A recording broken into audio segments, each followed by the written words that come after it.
सभी विद्यार्थियों को नमस्कार। अपने इस YouTube चैनल पर आपका स्वागत है एवं अभिनंदन।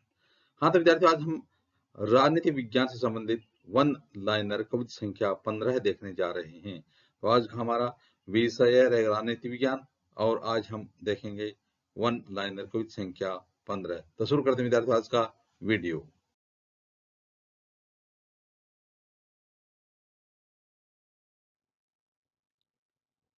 हाँ, तो विद्यार्थियों, आज का अपना पहला प्रश्न है, लोकसभा अध्यक्ष का निर्वाचन किसके द्वारा किया जाता है? लोकसभा अध्यक्ष, जो लोकसभा का स्पीकर होता है, उसका चुनाव किसके द्वारा किया जाता है? तो इसका उत्तर हो जाएगा लोकसभा के सदस्यों के द्वारा। तो लोकसभा अध्यक्ष का चुनाव किसके द्वारा किया जाता है? लोकसभा के सदस्यों के द्वारा किया जाता है। तो देखिए विद्यार्थियों, भारतीय संविधान का अनुच्छेद 93 क्या कहता है?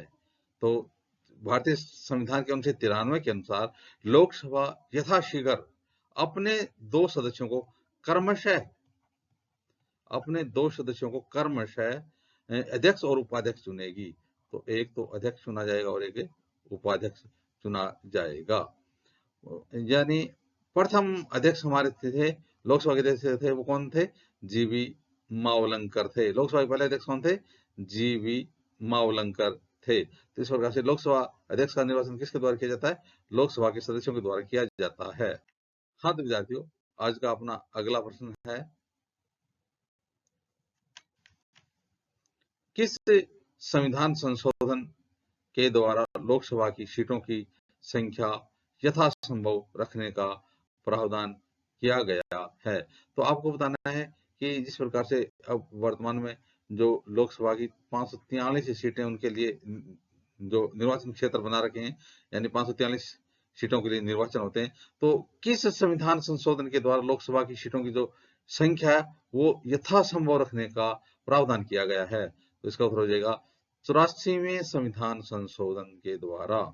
तो देखिए विद्यार्थियों, 84वें संविधान संशोधन के द्वारा, यानी अब वर्तमान में जो लोकसभा की निर्वाचित सीटें 543 हैं, वो 543 यथासंभव रखने का प्रावधान 84वें संविधान संशोधन के द्वारा किया गया है।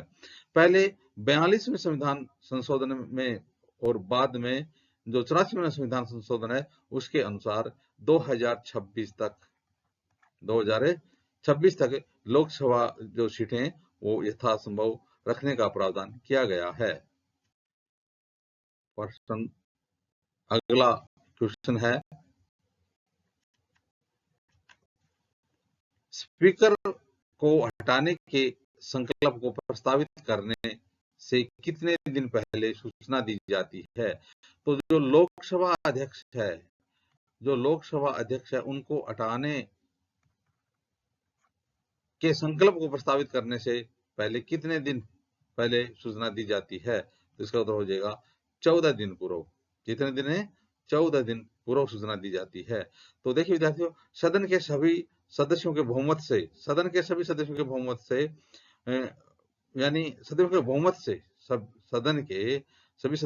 से लोकसभा के प्रस्ताव द्वारा जो लोकसभा का अध्यक्ष है वो हटाया जा सकता है।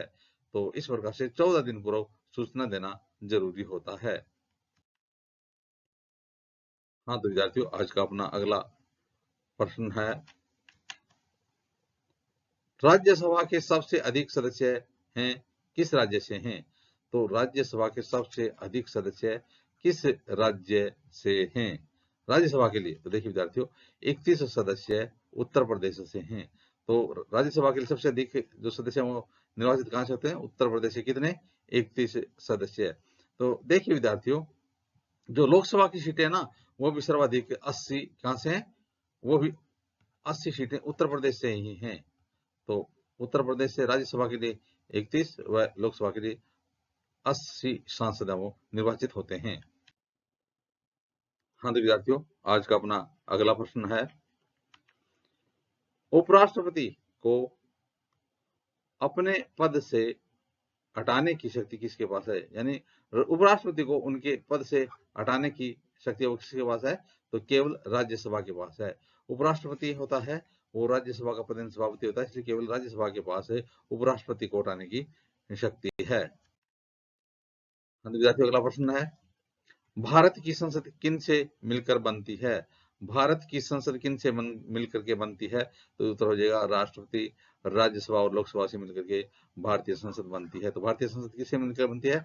राष्ट्रपति, राज्यसभा और लोकसभा से मिलकर के बनती है।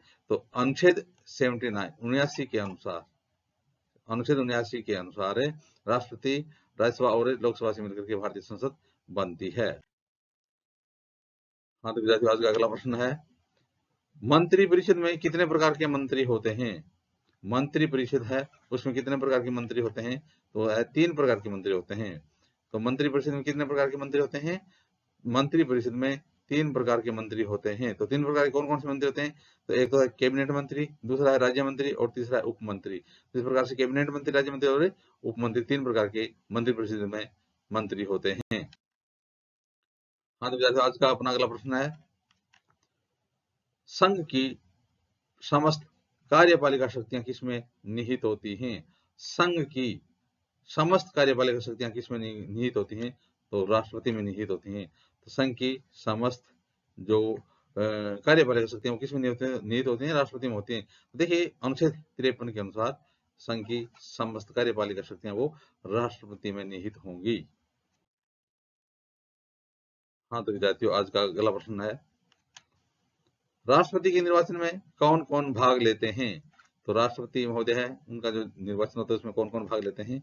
देखिए विद्यार्थियों, संसद व राज्य विधानसभा के निर्वाचित सदस्य, केवल निर्वाचित सदस्य है, केवल संसद व राज्य विधानसभा के निर्वाचित सदस्य राष्ट्रपति के निर्वाचन में भाग लेते हैं।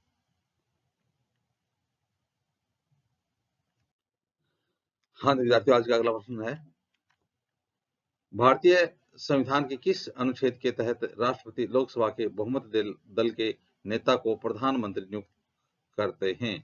भारतीय संविधान के किस अनुच्छेद के तहत राष्ट्रपति महोदय व लोकसभा के बहुमत दल के नेता को प्रधानमंत्री नियुक्त करते हैं? तो उत्तर हो जाएगा अनुच्छेद 75 के तहत। तो किस अनुच्छेद के तहत राष्ट्रपति लोकसभा के बहुमत दल के नेता को प्रधानमंत्री नियुक्त करते हैं? अनुच्छेद 75 के तहत। हाँ, तो विद्यार्थियों आज का अगला प्रश्न है, वित्त से संबंधित कोई भी विधेयक किसकी पूर्व स्वीकृति के बिना संसद में प्रस्तुत नहीं किया जा सकता है? वित्त से संबंधित कोई भी विधेयक, वित्त विधेयक वो किसकी पूर्व स्वीकृति के बिना संसद में प्रस्तुत नहीं किया जा सकता है? तो इसका उत्तर हो जाएगा राष्ट्रपति महोदय की पूर्व अनुमति, पूर्व स्वीकृति के बिना संसद में कोई भी वित्त विधेयक प्रस्तुत नहीं किया जा सकता है। तो देखिए विद्यार्थियों, अनुच्छेद 117(1), अनुच्छेद 117(1) के अनुसार वित्त विधेयक राष्ट्रपति की पूर्व स्वीकृति से ही संसद में प्रस्तुत किया जा सकता है। तो इस प्रकार से विद्यार्थियों आज हमने राजनीति विज्ञान से संबंधित ऑनलाइन क्विज देखी। आगे आने वाली वीडियो में भी इसी प्रकार से हम राजनीति विज्ञान संबंधित देखते रहेंगे। आप भी अपने इसी यूट्यूब चैनल के साथ बने रहिए। वीडियो देखने के लिए धन्यवाद।